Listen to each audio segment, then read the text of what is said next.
इस जीवन में दो ही चीजें निश्चित हैं। There are only two things that are certain, death यानी कि मृत्यु, और दूसरा है टैक्स। इस जहां से उस जहां तक जहां भी जाओगे, हर मोड़ पर हर जगह मुझे ही पाओगे, यानी कि टैक्स। मैडम, सपना था विश्वगुरु बनने का, बन गए हम टैक्स गुरु।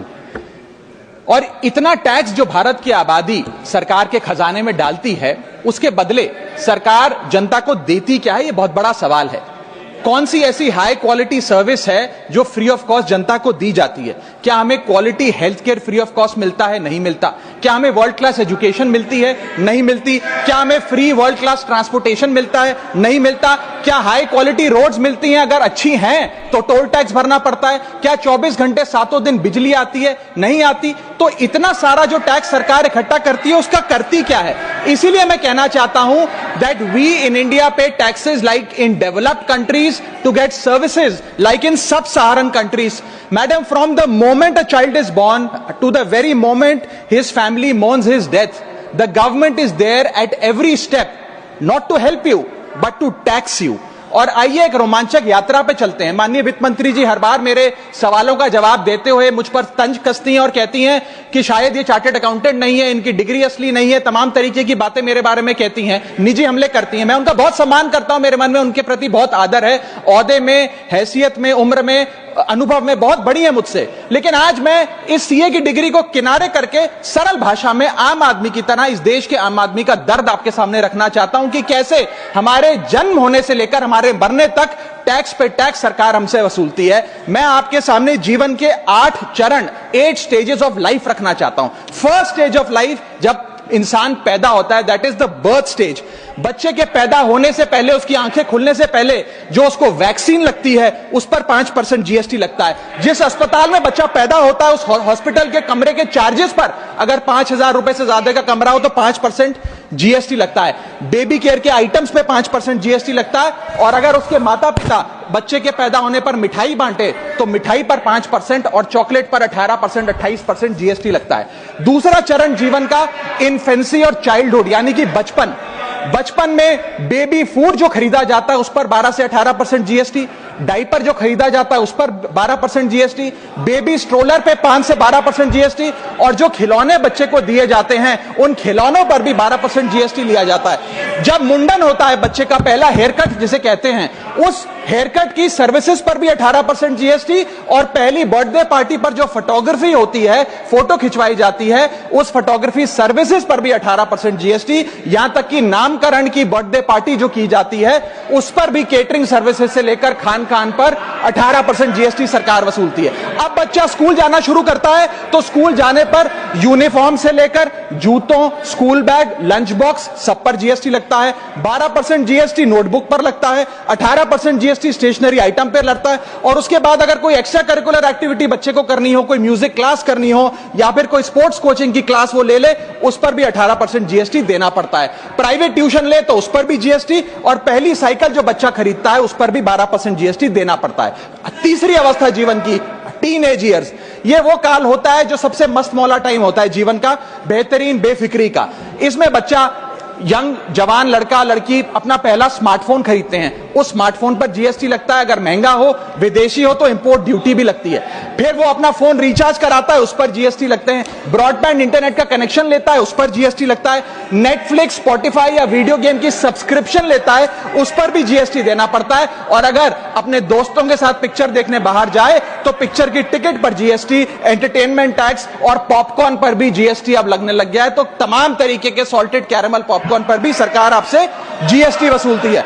इस बीच जब आप 18 साल के होते हैं और पहली बाइक या पहला स्कूटर खरीदते हैं, उस बाइक और स्कूटर पर आपसे जीएसटी लिया जाता है, व्हीकल इंश्योरेंस पर जीएसटी लिया जाता है, और उसके बाद रजिस्ट्रेशन टैक्स और रोड टैक्स के नाम पर भी पैसा लिया जाता है। जीवन की चौथी अवस्था, fourth stage of life, higher education की। इस हायर एजुकेशन की अवस्था में आप यदि प्राइवेट कॉलेज में पढ़ रहे हैं तो प्राइवेट कॉलेज की ट्यूशन फी पर जीएसटी लगता है। हॉस्टल में रह रहे हैं या पीजी का रेंट भर रहे हैं तो उस पर जीएसटी लगता है। स्टूडेंट लोन की प्रोसेसिंग फी पर जीएसटी लगता है। किताबों से लेकर लैपटॉप तक जीएसटी लगता है। और अगर माता पिता संपन्न हैं और बच्चे को विदेश भेजते हैं पढ़ने के लिए तो फॉरेन रेमिटेंस पर टैक्स कलेक्टेड एट सोर्स सरकार लागू करती है। अब आते हैं पांचवी अवस्था पे, जब वो अपना करियर शुरू करता है, ये वो एज है जिसे मैं golden age of direct taxes कहूंगा। अब ये डायरेक्ट टैक्स के जंजाल में आदमी फंस जाता है इस उम्र में जब उसकी पहली नौकरी लगती है। तो नौकरी में आमदनी अनुसार उसके स्लैब रेट के हिसाब से उस पर टीडीएस पहले काटा जाता है, मानो जेब काटी जा रही हो, और फिर इनकम टैक्स वसूला जाता है। जब पहली बार उसको पगार मिलती है, वेतन मिलता है, वो माता पिता या दोस्तों को बाहर खाने पे ले जाता है, पिक्चर दिखाने ले जाता है, उस खाने के बिल पर भी सरकार जीएसटी वसूलती है। और जैसे जैसे उसकी सैलरी बढ़ती है वैसे वैसे स्लैब अनुसार उससे इनकम टैक्स वसूला जाता है। इसके बाद आज वर्क फ्रॉम होम का कल्चर चल रहा है, तो वर्क फ्रॉम होम में इंटरनेट बिल्स हो, ब्रीफकेस हो, लैपटॉप हो, इन सारी चीजों की खरीद पर सरकार जीएसटी लेती है। और अगर आप ये पैसा निवेश करें, इस निवेश करने पर आप कोई भी फाइनेंशियल इंस्ट्रूमेंट खरीदें तो सिक्योरिटी ट्रांजैक्शन टैक्स के नाम पर, मैडम मेरा समय जा रहा है, कोई फाइनेंशियल इंस्ट्रूमेंट खरीदे तो फाइनेंशियल इंस्ट्रूमेंट की खरीद पर सिक्योरिटी ट्रांजैक्शन टैक्स, उसकी ब्रोकरेज पर जीएसटी और फाइनेंशियल एडवाइजरी पर जीएसटी, और जब आप ये फाइनेंशियल इंस्ट्रूमेंट बेचते हैं तो उसके मुनाफे पर सरकार आपसे कैपिटल गेन टैक्स वसूलती है। यहां तक कि हेल्थ इंश्योरेंस और लाइफ इंश्योरेंस प्रीमियम्स पर भी सरकार आपसे जीएसटी लेती है। इसी सरकार के मंत्री माननीय गडकरी जी भी सरकार से यही गुजारिश कर रहे हैं कि इंश्योरेंस प्रीमियम पे कम से कम जीएसटी हटा दिया जाए। इसके बाद इंसान अपने जीवन की छठी अवस्था में आता है, यानी कि मिडिल एज। इसमें उसकी आमदनी भी पीक पर होती है और उसका टैक्सेशन भी पीक पर होता है। अप्रेजल होता है, प्रमोशन होता है, बोनस मिलता है, और हाई टैक्स स्लैब के चलते वो अपनी कमाई का एक अधिकांश हिस्सा इनकम टैक्स में सरकार को जमा कराता है। इस दौर में इंसान गाड़ी खरीदता है, घर बनाता है। जब गाड़ी खरीदता है तो जीएसटी देता है, रोड टैक्स भरता है, व्हीकल इंश्योरेंस पर जीएसटी भरता है, और जब गाड़ी लेकर शोरूम से निकलता है तो पेट्रोल डीजल पर वैट, सेस और एक्साइज ड्यूटी के नाम पर पैसा भरता है। जब सड़क पर गाड़ी चलाता है तो टोल टैक्स भरता है। फिर वो अपना घर भी खरीदता है, जमीन खरीदता है। जब जमीन खरीदता है तो स्टैंप ड्यूटी फीस सरकार को देता है। जब कंस्ट्रक्शन मटेरियल खरीदता है घर बनाने के लिए तो कंस्ट्रक्शन मटेरियल पे, चाहे वो सीमेंट हो, मार्बल हो, स्टील हो, उस पर जीएसटी देता है। उसके बाद जब कंस्ट्रक्शन सर्विसेज लेता है किसी बिल्डर से, ठेकेदार से, कॉन्ट्रैक्टर से, तो उस कंस्ट्रक्शन सेवाओं पर भी जीएसटी सरकार आपसे वसूलती है। और जब घर बन जाए तो एनुअल प्रॉपर्टी टैक्स और हाउस टैक्स के नाम पे आपसे पैसा लिया जाता है। और जब आपको पैसे की आवश्यकता पड़े और आप ये घर बेच दें तो कैपिटल गेन्स पर भी सरकार आपसे उस मुनाफे पे टैक्स वसूलती है।